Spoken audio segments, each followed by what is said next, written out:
खडकवासल्याच्या सभेत मनसे अध्यक्ष राज ठाकरे यांनी मोदी सरकारवर पुन्हा एकदा निशाणा साधलाय।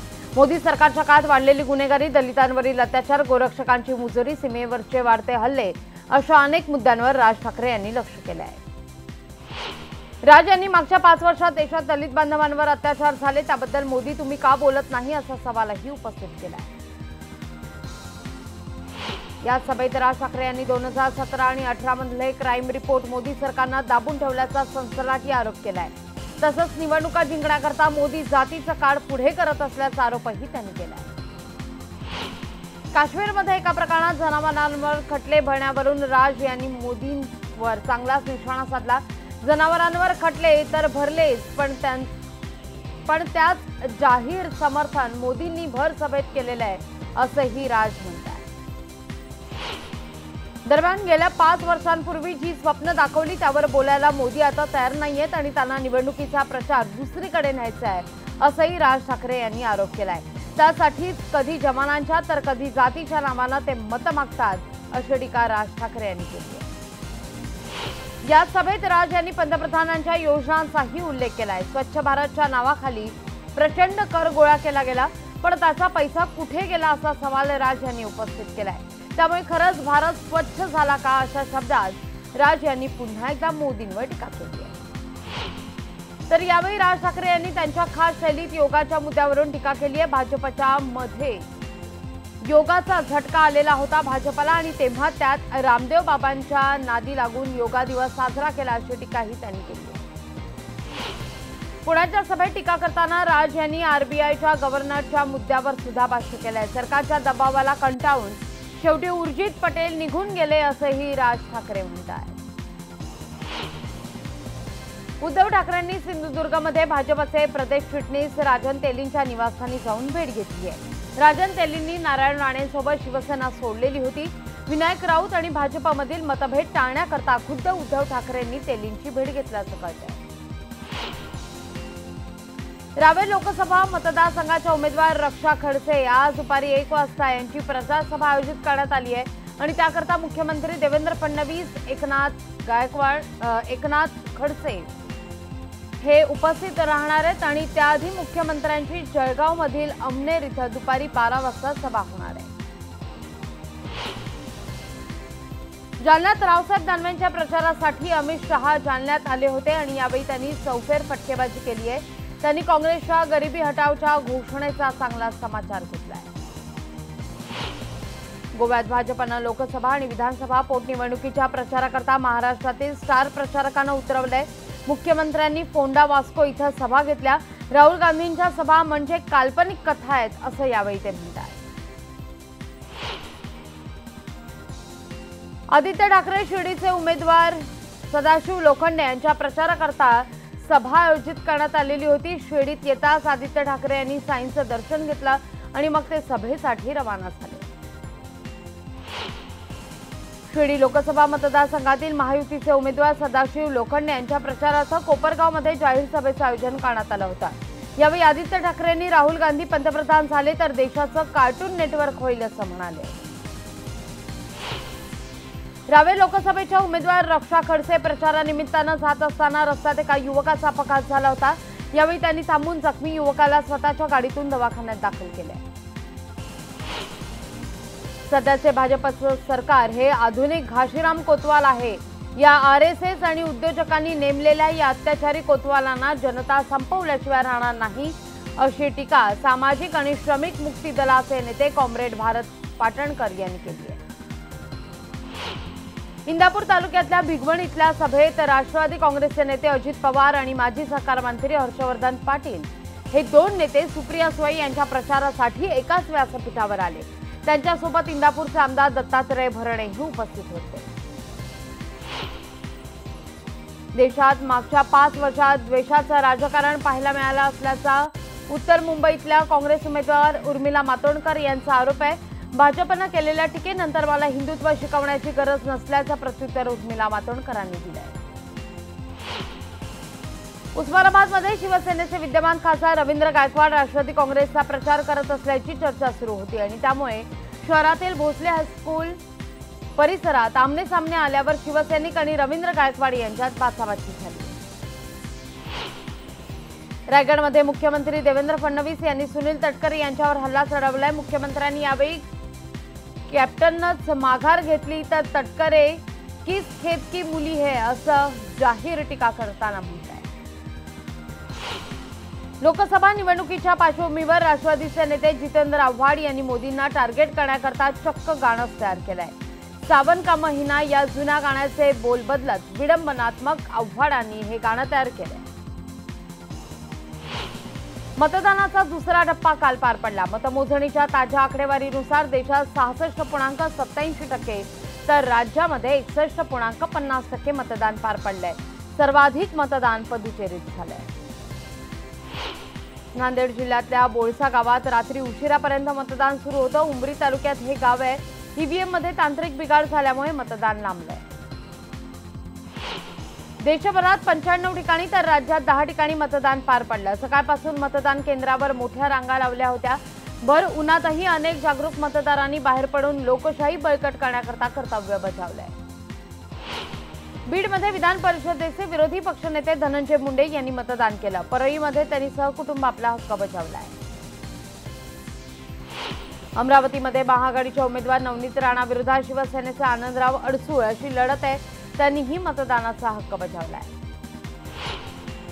पंकजा आणि प्रीतम मुंडे यांनीही परळीमध्ये मतदान केलंय। आम्ही केलेली विकास कामं जनतेनं पाहिली आहेत आणि त्यामुळे कौल आम्हाला मिळेल असा विश्वास दोघींनी व्यक्त केलाय। यावेळी त्यांच्या मतदारसंघात मोठा उत्साह पाहायला मिळाला। लातूरमध्ये उत्साहात मतदान पार पडलं। संभाजी पाटील निलंगेकर यांनीही लातूरमध्ये मतदानाचा हक्क बजावलाय।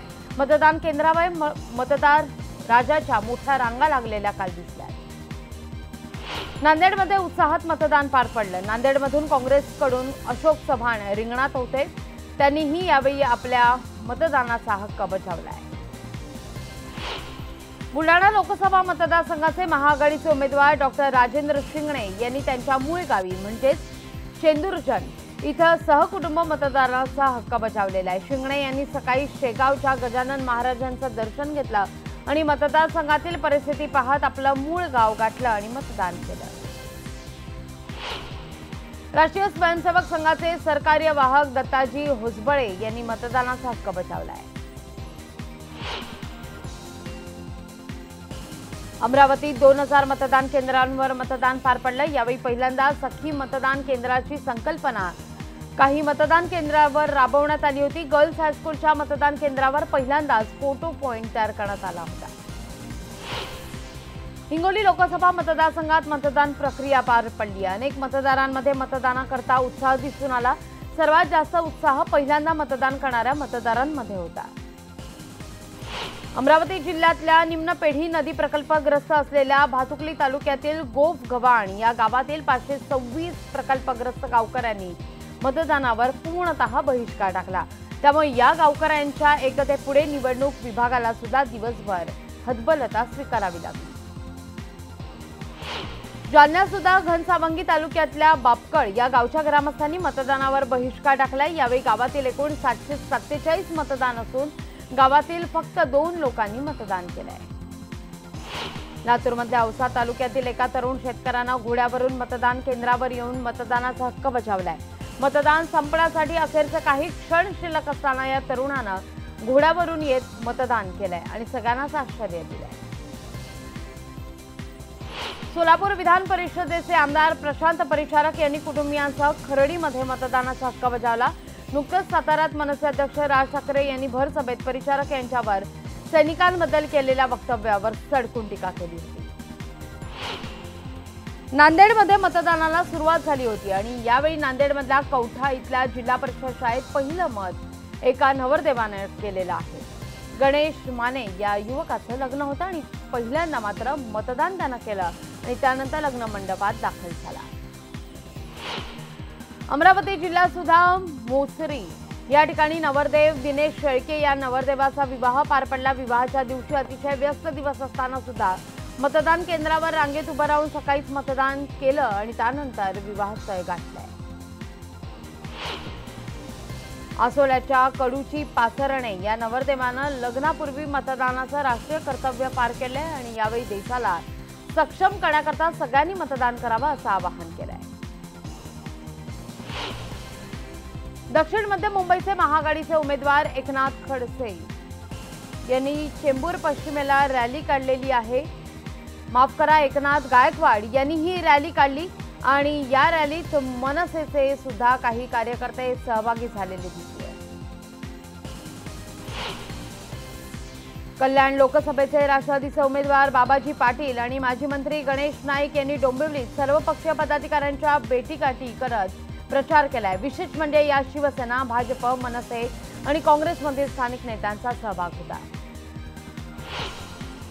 मुंबईतल्या सायनमध्ये 12 लाखांची रक्कम पकडण्यात आली आहे। निवडणूक आयोगाच्या भरारी पथकाने ही कारवाई करून रक्कम जप्त केली आहे। सायन रुग्णालयाजवळच्या सिग्नलवर तपासणी सुरू होती आणि यावेळी तपासणी दरम्यान ही रक्कम सापडली। भिवंडीमध्ये युती आणि आघाडीचा प्रचार रंगात आला असला तरी काही नागरिक युती किंवा आघाडीला नाही तर नोटाला मत देणार आहेत। मानसरोवरमधल्या रहिवाशांनी प्रस्तावित मलनिस्सारण केंद्राला विरोध करत नोटाचा पर्याय निवडणार असल्याचं म्हटलंय। कांदिवलीमध्ये मुंबई गुन्हे शाखेनं IPLच्या सामन्यावर सट्टेबाजी करणाऱ्या टोळीला अटक केली आहे। या कारवाईत पोलिसांनी आरोपींकडून 26 mobile, 1 laptop, card swapping unit यासह 91,000 रुपये ताब्यात घेतले। आज हनुमान जयंती आणि या निमित्तानं पुण्यातल्या आंबेगावमध्ये लाखभर पुऱ्या आणि 500 किलो कांद्याची चटणी आणि गुळवणी असा गोड आणि तिखट महाप्रसादाचा बेत ठेवण्यात आलाय। घराघरातील महिला आणि पुरुष हा महाप्रसाद बनवण्याकरता एकत्र येतात आणि या महाप्रसादासाठी भाविक मोठ्या प्रमाणावर गर्दी करतात। शत्रुघ्न सिन्हांच्या पत्नी पूनम सिन्हा यांनी लखनौमधून उमेदवारी अर्ज भरलाय। 2 दिवसांपूर्वी त्यांनी समाजवादी पक्षात प्रवेश केला आणि लखनौमधून देशाचे गृहमंत्री राजनाथ सिंह रिंगणात आहेत आणि त्यामुळे राजनाथ सिंह विरोधात पूनम सिन्हा अशी लढत होणार आहे। उत्तर प्रदेशातील 2 कट्टर प्रतिस्पर्धी आज एका राजकीय मंचावर येणार आहेत। मैनपुरी इथं मायावती आणि मुलायम सिंह यादव यांची संयुक्त सभा आयोजित करण्यात आली आहे। येत्या 24 वर्षांनंतर ते एका व्यासपीठावर एकत्र दिसतील। बालाकोट एअर स्ट्राईकच्या वेळी आपल्या वैमानिकांनी हनुमान उडी मारली अशी फटकेबाजी पंतप्रधान मोदींनी केली। कर्नाटकमधल्या चिकोडीमध्ये ते बोलत होते। कर्नाटकच्या हुबळीमध्ये मोदींसाठी महाचंडिका यज्ञ केला होता। मोदी पुन्हा सत्तेवर यावे आणि त्यांना दीर्घायुष्य मिळावं याकरता हा यज्ञ होता। दिल्लीच्या भाजप मुख्यालयात खासदार GVR राव यांच्यावर चप्पल भिरकावण्यात आलेली आहे। पत्रकार परिषदेमध्ये हा सगळा प्रकार घडलाय। शक्ती भार्गव असं चप्पल भिरकावणाऱ्या व्यक्तीचं नाव आहे। तो उत्तर प्रदेशमधल्या कानपूरमधला रहिवासी असल्याचं कळतंय। मुंबई पुणे द्रुतगती मार्गावर दरड कोसळणाऱ्या परिसरामध्ये दिवसातून 6 वेळा प्रत्येकी 15 मिनिटांकरता वाहतूक बंद ठेवण्यात येणार आहे। शनिवार, रविवार आणि सार्वजनिक सुट्टीच्या दिवशी हे दिवस वगळता 5 मे पर्यंत मात्र हा ब्लॉक घेण्यात येणार आहे। बातमी क्रीडा क्षेत्रातली आहे। घरच्या मैदानावर खेळणाऱ्या दिल्ली कॅपिटल संघावर मुंबई इंडियन्सनं 40 धावांनी मात केली आहे। मुंबईनं दिल्लीला 169 धावांचं आव्हान दिलं होतं।